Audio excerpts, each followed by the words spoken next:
Dr. Carson, I'm Tony Vola, a volunteer from AARP. We know that rural America is more dependent on income from Social Security than our nation's cities. What is your plan to address Social Security's financial shortfall? And what place does it occupy on your personal to-do list when you're president? Well, actually, it's an incredibly important place because there's something known as the fiscal gap.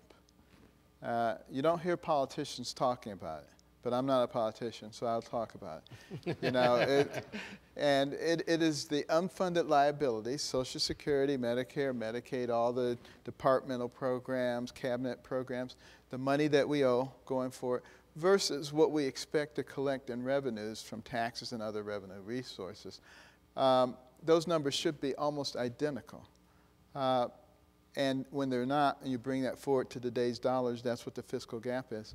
And right now it sits at about $211 trillion, which is unsustainable except for the fact that we can print money because we are the reserve currency of the world, which we may not always be. That's a position that goes with the #1 economy of the world traditionally, which we have been since the 1870s until last year when China became the #1 economy.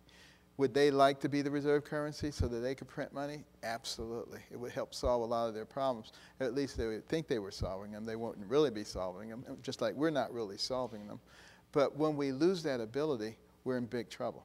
So one of the things that we're going to have to do is change our GDP to debt ratio, and we have to change the long-term outlay of money that we need for Social Security specifically. What I have proposed is that we give people the ability to opt out of receiving Social Security payments in lieu of a tax credit of the same amount of the payment that they would have gotten. That immediately takes the pressure off of Social Security because right now it's scheduled to go bankrupt in 2033. Mm-hmm. And then for the people who are under the age of 55, we gradually begin to elevate the age.